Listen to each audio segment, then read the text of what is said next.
Just a bunch of poor boys, daddy's girls, children of the cornfield, trying to turn a shift job into a dollar bill. We wear the muddy boots, stay true to how we're raised. Ain't nothing about us fake. You know we're straight out of that dirty South, dirty roads. Nobody got no money, got them signed up pickup trucks, whistling at them from the country. Yes, sir. You know we're straight out of that long week working now. Everybody wanna party all night long. Bonfire on the back 40 in the middle of nowhere. Nobody going home tonight till we're straight out of moonlight. Straight out of moonlight. Yeah. Just a bunch of John Deere junkies getting funky to some old hang. Nothing been stuck in the mud that we can't hook up to a rusty chain in the sun or in the rain. Yeah, it's the kind of thing. You know we're straight out of that dirty South, dirty roads. Nobody got no money, got them signed up pickup trucks, whistling at them from the country. Yes, sir. You know we're straight out of that long week working now. Everybody wanna party. Hello, everybody. I'm Larry Ridley. Thank you very much, Larry. We are here on a beautiful afternoon for football.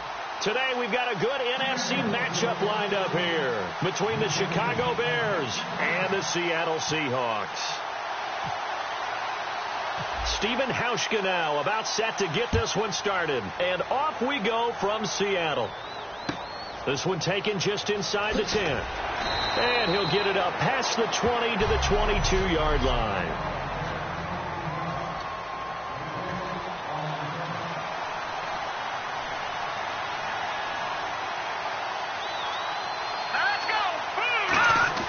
Here's Hoyer.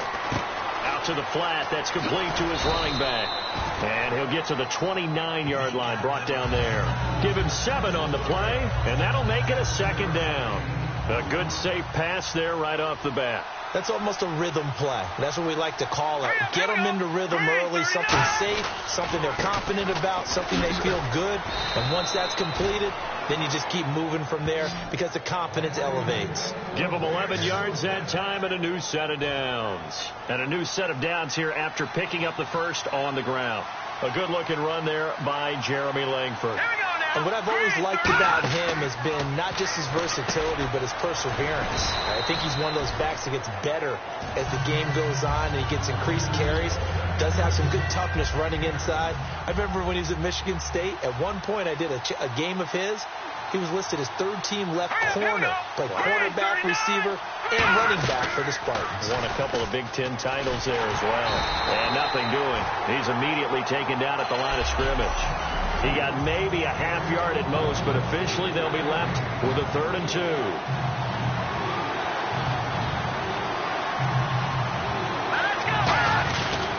Back to the ground, this time Langford. And he will have the first down as he gets this to the 47. They get 5 out of that one, and it moves the chains. I don't know about you, but that almost felt like old-time football there. 3rd and 2 is not necessarily just a running down anymore. A lot of times they want to throw the ball. They went back to the roots and powered forward and got the first down. Counting down toward the midway point in quarter 1.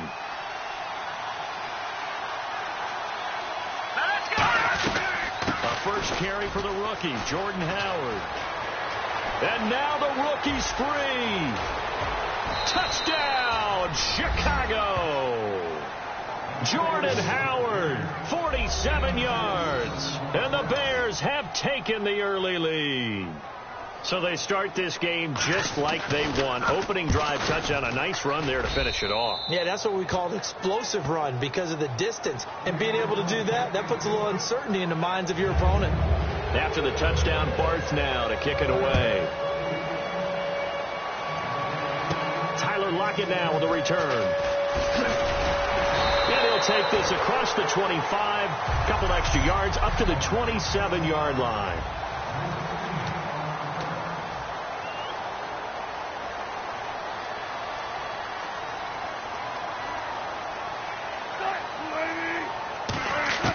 Throwing now, Wilson on first down. Escaping the pressure right. And this is caught. It's Jimmy Graham. And he's finally taken down, but not before getting across midfield and across the 45-yard line. And good to see Jimmy back out there moving okay after the ruptured patella in Week 12 last year. You've dealt with that injury, haven't you? I have, and let me tell you, you know that expression, I feel your pain? I felt Jimmy's when it happened. Now, mine didn't happen quite the same way his did. His happened in the line of duty. He was playing in a game. For me, I was just coaching. And went up to try and catch a pass. Poof. I think for me, it was just mainly age. For him, he was actually playing. But good to see him back out there healthy. Now the fourth-year man from Texas A&M, Christine Michael. 3 yards on the pickup there, and it'll be second down.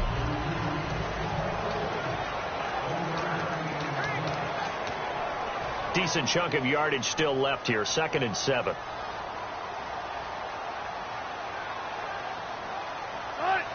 In motion left, Curse.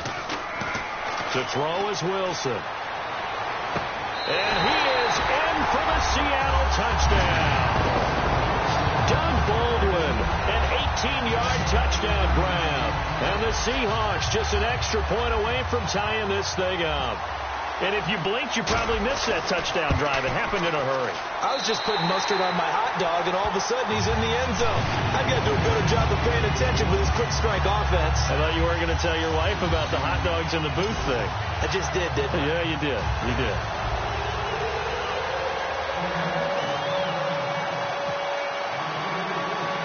So a tie ball game here as the kick's away.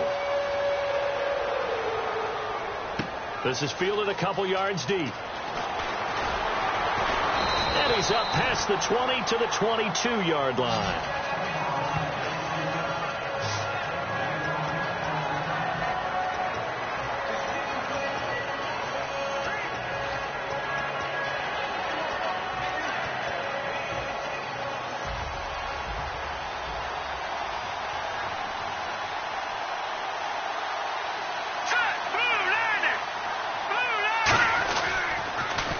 With Langford to begin the drive. And he'll fight forward maybe to the line of scrimmage, but that's all. Officially no gain on the play, and it's second down. Brandon Gaudin, Charles Davis back with you as it's Bears football here to begin quarter number 2. They've got it 2nd and 10 to start things out.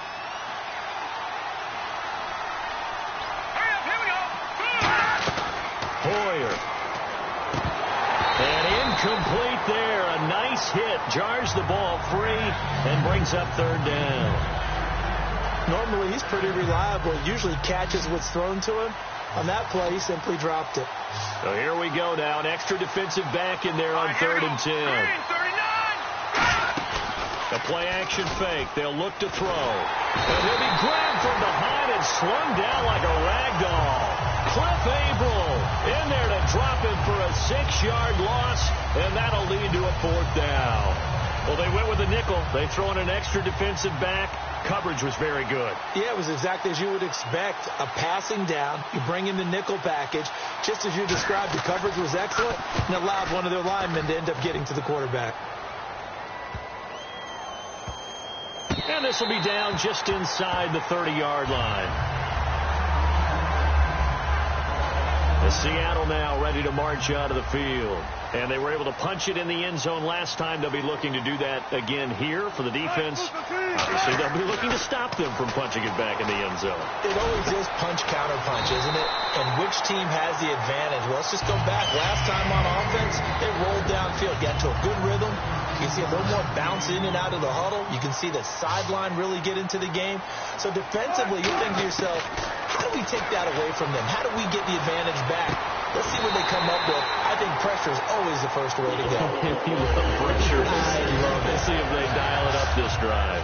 When you're a player of his stature, you don't just circle the games on your team's calendar. You circle the Pro Bowl? Without a doubt. That's a game that you just figure you're going to be in each and every year.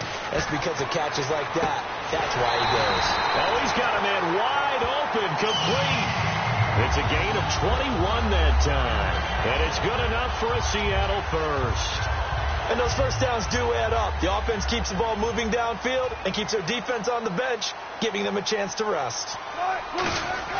From the red zone now, here's Wilson on first down. Baldwin with it over the middle. And he will score. Touchdown, Seattle. Doug Baldwin, 2 catches, 2 touchdowns here so far. And the Seahawks are able to strike for 6. So they've had 2 drives, and he's had the 2 receiving touchdowns. And how about a game plan where you decide to force feed or feature someone, and it works? First 2 drives, as you noted, end up in touchdown passes. I think they're going to keep going to them until defense makes any kind of an adjustment.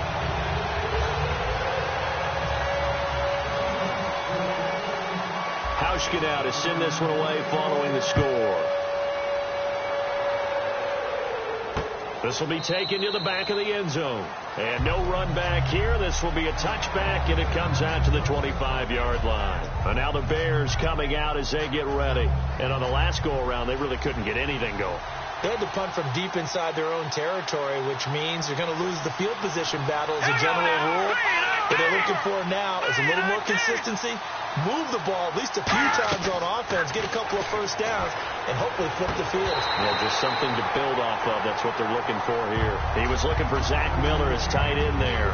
Well, we have a second after the incompletion. Tom Brady came back, and in a big way this last week, didn't he? I know he's 39, but he played like he was 29, maybe even younger than that. And I had a chance to talk with him last year about his training and what he does. He really believes in his regimen, and he also thinks he's going to play well into his 40s. It looked like he could. 400 yards, 3 touchdowns in week 5. And he'll get it up to the 33-yard line. It's an 8-yard pickup, and that's going to bring up a 3rd down. Coaches always harp on the quarterback reading the defense and getting it to the open man.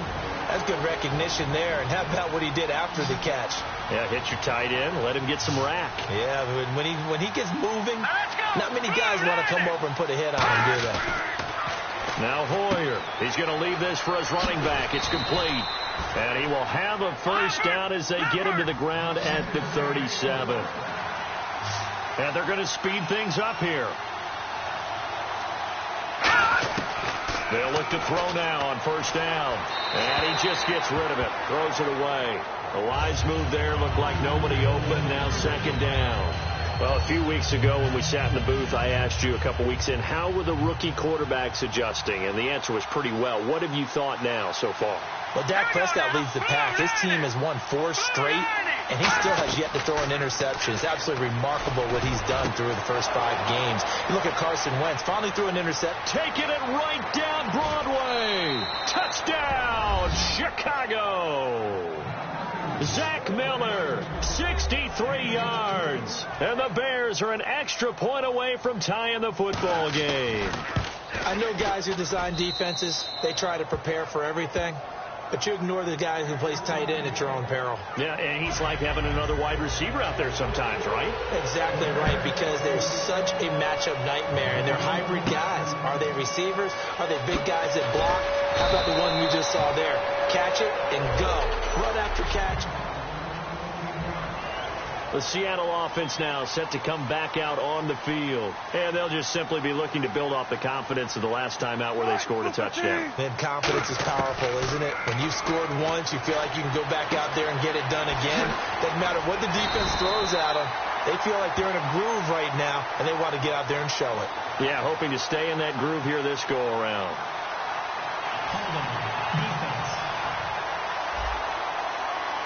It's one of those ones that is so hard to judge, but defensive holding there, that's what the referee saw. They come up in an empty set. 4 wide receivers, 1 tight end. Now it's Wilson. He'll buy some time right. He's got a man complete. That one goes for 36 yards. Now whistles come in. We're going to get a timeout here by the offense. It's just their first, so they'll have 2 remaining here before we get to halftime. On first down, Wilson. He gets it to Baldwin. And he's brought down. They pick up 12 on the play there, and they move the chains. Now hold everything here. We're going to get a timeout by the offense. So that means they're down to 1 remaining here as we head toward halftime. Wilson. It's caught on the left side by Baldwin. And down inside the 15 he goes. I don't care how many times you tell the story, it never loses its luster for me. Doug Baldwin, undrafted out of Stanford, and plays like a #1 receiver should in the NFL. I don't care how you cover him. I don't care that his size isn't great. He's the one that typically comes up with the football. Absolutely. His roots go all the way back to Gulf Breeze, Florida, where he's from, right on the water near Pensacola, and then, of course, to Stanford, and, boy, he's been good.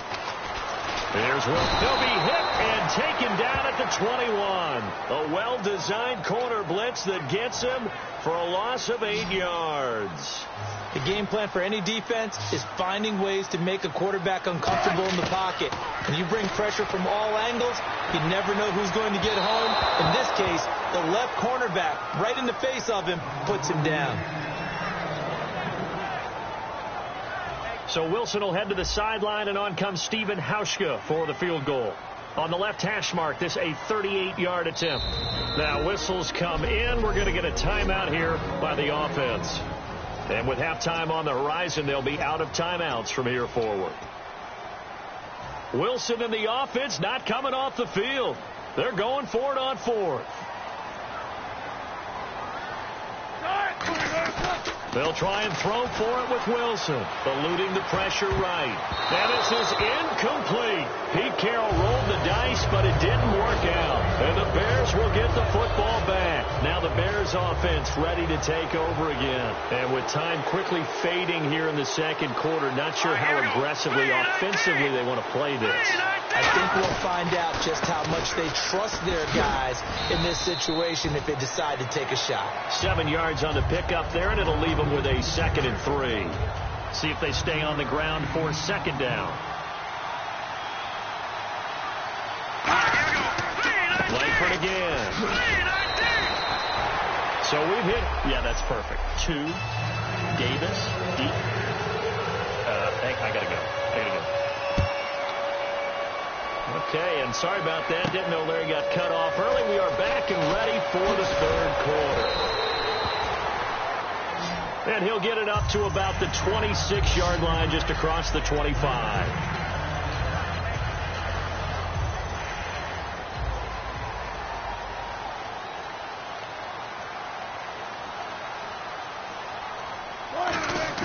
They go play action here on 1st down.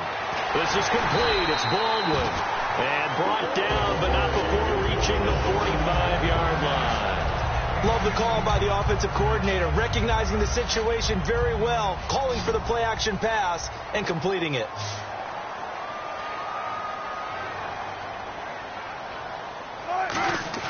Now a play fake here on 1st down. His throw incomplete. He was trying to get it to Jermaine Kearse, and that'll bring up 2nd down. Partner, let me make a pivot here for a second because I wanted to ask you about the NFC East. That's going to be a really interesting division as this season progresses, don't you think? I do. And if we go back to the beginning of the season, let's go to the offseason. I think 9-7 was the record a lot of us targeted as maybe the division winner. That number may go up now. Look at the start. Dallas is off to a 4-1. Philadelphia at 3-1. Washington at 3-2. And the Giants are still dangerous even though they're 2-3. Now Wilson. He's got Kearse. It'll be a gain of 16 and give him a 1st down as well. Well, the advantage has certainly shifted to the defense as we began that 3rd down play, and they found a way to foil it and pick up a 1st down. 3rd time's a charm, right? 2 incompletions. Had to have it on 3rd, and they got it. Yeah, they stuck with it, weren't daunted at all, and picked it up. Oh, hit as he throws there, incomplete. It's a tried-and-true formula, and I don't think it'll change for as long as we play football. If someone's trying to throw the ball and you can put pressure on them and make it tough, that's only going to help your defense. Yeah, he's since being hurried. He got rid of it before taking the hit, but incomplete. And to the left side here, Wilson. And able to break one tackle, but then quickly brought down. But a nice little gain. And when you're playing a quarterback with some experience and some moxie, you enter the danger zone when you decide to blitz him, because if he's able to diagnose as he did on that play, he can hurt you downfield. He reads defenses so well, doesn't he? He really does, and the best part about that play for him I don't think that was his primary target. I don't think so either. I think he had the read, figured out where the blitz was coming from, and went to a secondary target for a really nice gain. From here, this would have been a 48-yarder, but no, they're going to go for it. They're going on 4th down. He rifles one that's intercepted. And some room to work. It's Tracy Porter with a pick. And nothing but daylight ahead.